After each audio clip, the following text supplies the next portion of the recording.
For many centuries, he was widely known mainly as an outstanding mathematician, physicist, and astronomer, and it was only in the middle of the 19th century, with the publication of the European translations of his verses, that he began to achieve world fame as the singer of disappointment and skepticism. There was a door to which I found no key. There was a veil past which I could not see. The great Persian poet Omar Khayyam wrote,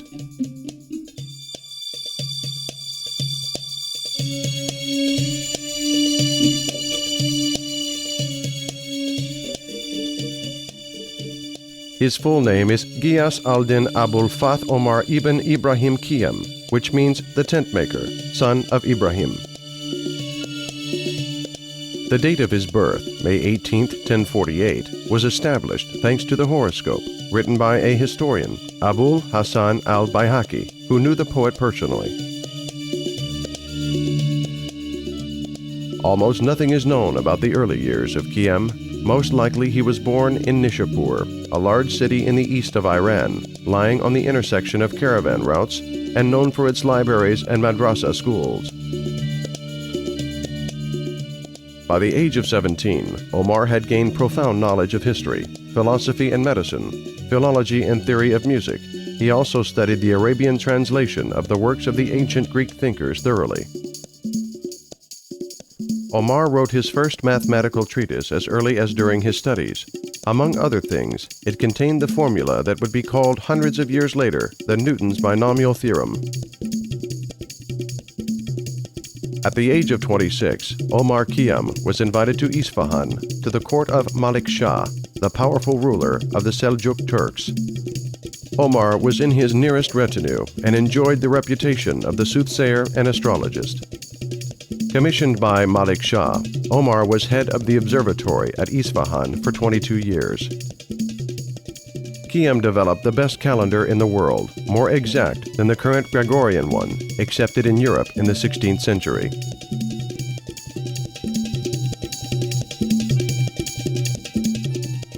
However, Khayyam's greatest service to mankind was his undying rubaiyat. This original genre of philosophical lyrics came from old Parisian poetry meters. Khayyam's short poetic form comprises the deep thought and powerful art energy.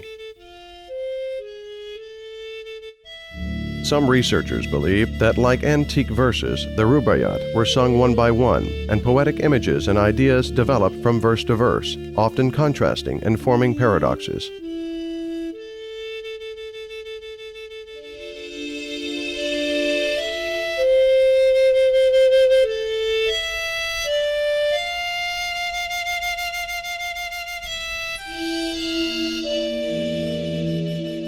The main Khayyam's themes are deep skepticism, gloomy and pessimistic evaluation of the world, and passionate call for pleasure.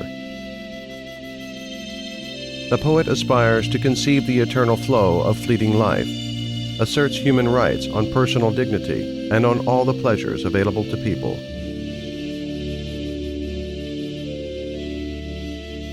Man is the whole creation's summary, the precious apple of great wisdom's eye. The circle of existence is a ring, whereof the signet is humanity.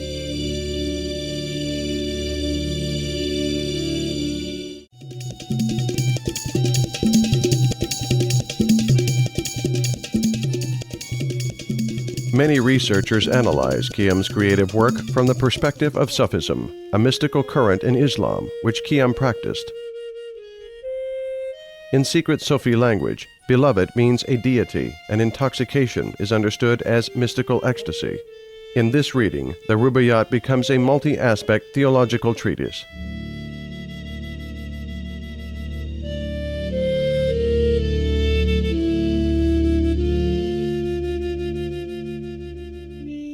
Khayyam was a modest and gentle person. He didn't communicate much with people and loved solitude.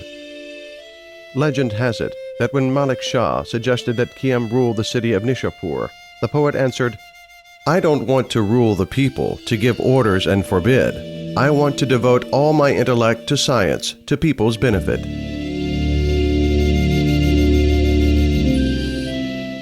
In the last years of his life, seditious glory of a free thinker added to his popularity as a mathematician and astronomer.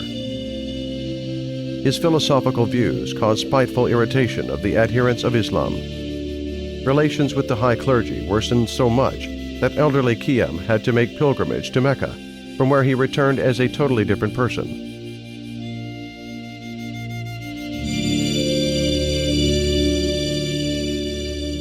According to one of his contemporaries, at the end of his life, Khayyam had a bad character, was stingy in writing books and teaching.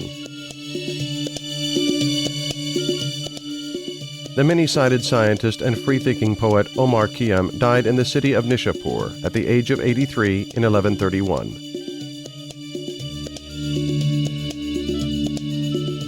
Grateful descendants erected a mausoleum for him, which is now considered as one of the most beautiful in the Arabian world. A contemporary mourning Khayyam, who went to a better world, wrote, "Nowhere in the world where people live there has been a person like him."